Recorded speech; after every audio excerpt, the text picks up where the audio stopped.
നമസ്തേ. മഹാകുംഭമേളയോടനുബന്ധിച്ച് പ്രയാഗ്രാജ് വിശ്വ ഹിന്ദു പരിഷത്ത് ശിബിരത്തിൽ നടക്കുന്ന ത്രിദിന സമ്മേളനത്തിന് സമാപനം. എന്ത് വില കൊടുത്തും ക്ഷേത്രങ്ങളെ സർക്കാർ നിയന്ത്രണത്തിൽ നിന്നും മോചിപ്പിക്കുമെന്ന് VHP അന്താരാഷ്ട്ര പ്രസിഡന്റ് ശ്രീ അലോക് കുമാർ പറഞ്ഞു. ഇതിനായി യോഗത്തിൽ പങ്കെടുത്ത ഇന്ത്യയിൽ നിന്നും വിദേശത്തു നിന്നുമുള്ള 980 പ്രതിനിധികളും പദ്ധതികൾ ആസൂത്രണം ചെയ്യുന്നുണ്ട്. ക്ഷേത്ര വിമോചന സമരത്തിന്റെ ആദ്യഘട്ടത്തിൽ സർക്കാർ അധീനതയിലുള്ള ഹൈന്ദവ ക്ഷേത്രങ്ങൾ ഹിന്ദു സമൂഹത്തിന് തിരികെ നൽകണം എന്നാവശ്യപ്പെട്ട വിശ്വ ഹിന്ദു പരിഷത്ത് പ്രവർത്തകരും മറ്റ് ഹൈന്ദവ സംഘടനകളും ചേർന്ന് ഓരോ സംസ്ഥാനങ്ങളിലെയും മുഖ്യമന്ത്രിക്ക് നിവേദനം നൽകും എന്നും യോഗത്തിൽ പങ്കെടുത്ത VHP അന്താരാഷ്ട്ര പ്രസിഡന്റ് അലോക് കുമാർ പറഞ്ഞു. അതിനായി ഉത്തരേന്ത്യയിലും ദക്ഷിണേന്ത്യയിലും വലിയ പൊതുയോഗങ്ങൾ സംഘടിപ്പിച്ച് അക്കാര്യത്തിൽ തങ്ങളുടെ ആവശ്യങ്ങൾ അതത് സർക്കാരിനോട് ആവശ്യപ്പെടും.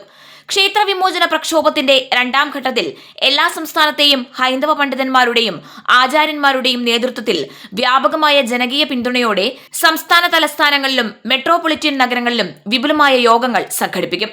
പ്രശ്നങ്ങൾ രൂക്ഷമായ സംസ്ഥാനങ്ങളിൽ വരാനിരിക്കുന്ന നിയമസഭാ സമ്മേളനങ്ങളിൽ വിശ്വ ഹിന്ദു പരിഷത്ത് പ്രവർത്തകർ നിയമസഭാ അംഗങ്ങളെ നേരിൽ കണ്ട ക്ഷേത്രങ്ങളുടെ മോചനത്തിനായി രാഷ്ട്രീയ പാർട്ടികളിൽ സമ്മർദ്ദം ചെലുത്തും എന്നും ക്ഷേത്രഭരണത്തിൽ ഒരു തരത്തിലുമുള്ള ബാഹ്യ നിയന്ത്രണങ്ങൾ ഇനി അനുവദിക്കില്ല എന്നും ക്ഷേത്രങ്ങൾക്ക് അവയുടെ പതിവ് പ്രവർത്തനങ്ങൾ നടത്താൻ പരമാവധി സ്വാതന്ത്ര്യം നൽകണമെന്ന് ശക്തമായി ഇതിൽ ആവശ്യപ്പെടും എന്നും വാർത്താ സമ്മേളനത്തിൽ VHP അധ്യക്ഷൻ പറഞ്ഞു.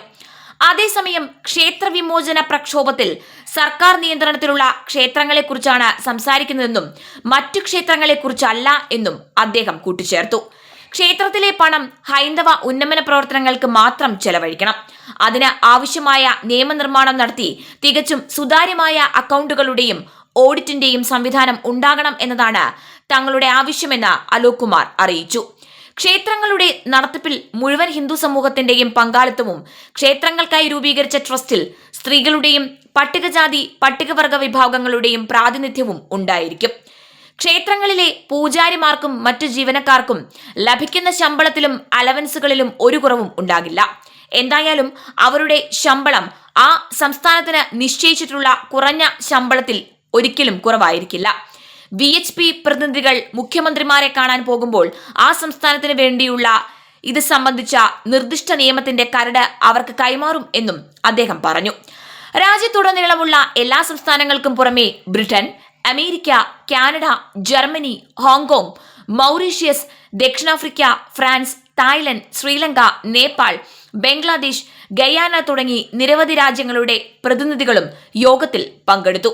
പരിസ്ഥിതി സംരക്ഷണം, സാമൂഹിക സൗഹാർദ്ദം, കുടുംബ പ്രബുദ്ധത, പൗരധർമ്മം, സ്വദേശി, ആത്മബോധം തുടങ്ങിയ 5 മാറ്റങ്ങൾ ജനങ്ങളുടെ പെരുമാറ്റത്തിന്റെയും മൂല്യങ്ങളുടെയും ഭാഗമാക്കാൻ യോഗത്തിൽ തീരുമാനിച്ചു. ലോകമെമ്പാടുമുള്ള ഹിന്ദു സമൂഹവുമായി ബന്ധപ്പെട്ട മറ്റ് അടിയന്തര വിഷയങ്ങളെക്കുറിച്ചുള്ള വിശദമായ ചർച്ചയും സംവാദവും ഇതിൽ നടന്നു.